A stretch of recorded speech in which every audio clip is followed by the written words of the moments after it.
I think it's pretty safe to say that there will be a lot of lore and exposition in the next few chapters of Kaiju number 8. Kafka's final showdown with Kaiju number 9 is imminent, and the stakes are in place with Mina Ashiro's life hanging in the balance. There's gotta be a ton of pressure on Matsumoto-san to get this right. The anime for Kaiju is literally right around the corner.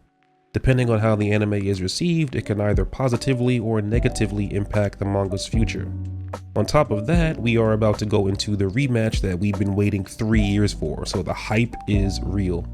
Matsumoto cannot afford to fumble. He has to make certain that this next battle is the absolute peakest of peak. That being said, let's talk about chapter 103. I can never figure out if these chapter covers Matsumoto comes up with are canon or just something random and unrelated to the actual plot.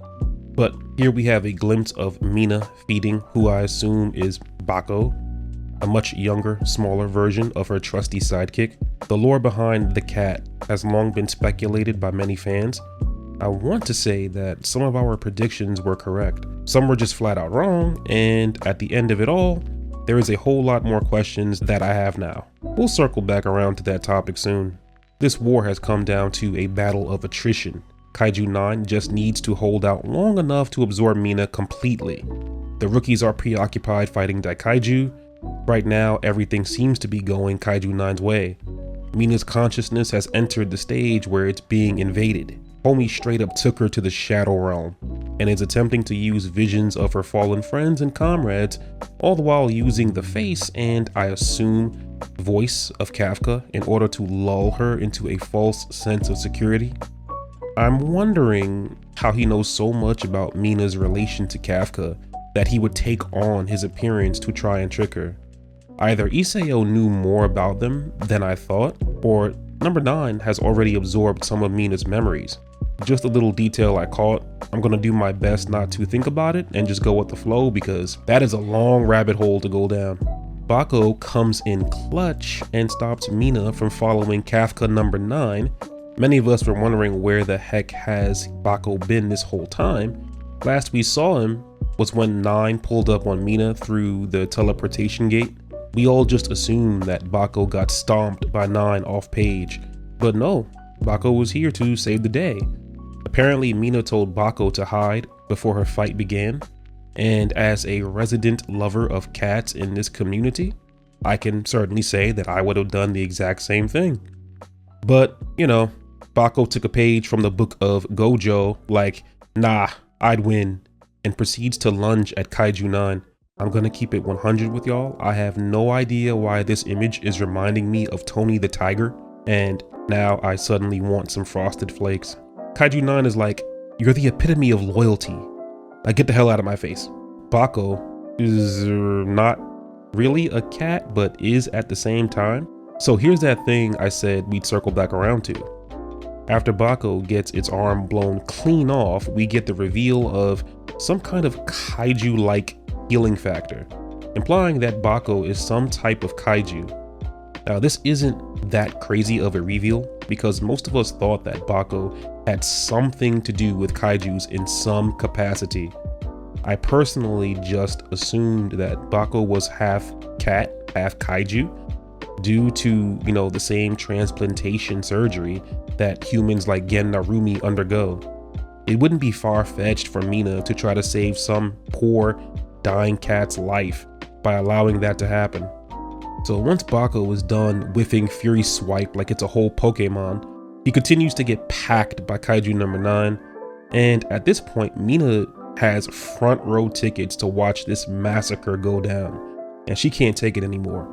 All of the provoking from 9 causes her to remember her fellow troops who've given up their lives fighting these kaiju. Her absolute refusal to die and have their sacrifice be in vain causes her to... I don't know how else to say it. It causes her to mentally project the Blick right inside 9's domain expansion. Wait, wrong manga. As a side note, I respect the fact that Matsumoto isn't letting Mina go out sad. Homegirl is actually putting up a fight. It would have been a waste if the strongest non-kaiju player in the defense force was relegated to Vegeta tier this early on. Vegeta fans gonna be out for my neck. Kafka number 9 tells Mina that Iseo put up a fight too, but in the end, whatever is taking place cannot be stopped. Not by her, not by Iseo, and not even by Kaiju number 9 himself. You can tell that's the moment when Matsumoto dropped his pencil like, yeah, got him, that'll blow their minds. Okay, so whenever I try to decipher what 9 meant by what he said, I get confused. So let's just take what he said at face value because he isn't one to lie needlessly. Kaiju 9 cannot stop his own absorbing mechanism. His own words, by the way. In his place, a weirdly funny looking yet creepy amalgamation of kaiju begin to emerge. This makes it pretty clear that Kaiju number 9 is actually one giant hive mind of various kaiju, and possibly whatever else it has eaten along the way. The Kaiju number 9 that we know may very well be just one personality in a massive confluence of minds.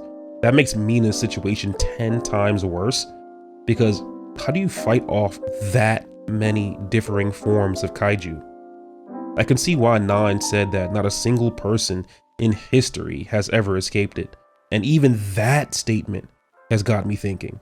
Like, why the emphasis on not a single person in history?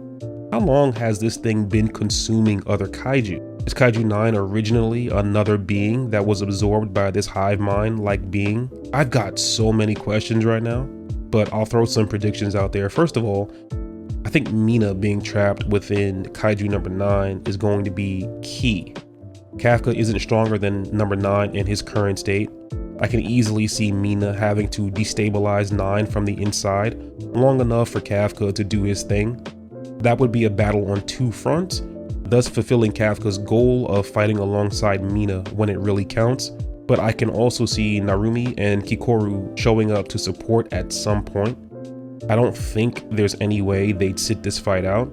Now don't get me wrong, they're both going to get walked if they fight 9, but the story has been setting up for them to get their licks in, so they'll do that much. Then it's going to be down to Kafka to finish the job. So yeah, those are my thoughts on Kaiju number 8, chapter 103. Let me know what you guys think in the comment section. How do you guys feel about this new appearance of this, I don't even know what to call it. I think everyone agrees it looks like it's some kind of hive mind that's within Kaiju number 9. Anyway, if you guys enjoy this kind of content, then leave a like, comment, let me know what you guys think. Also consider subscribing, and I will catch you wonderful people on the next video. All right, God bless. Peace.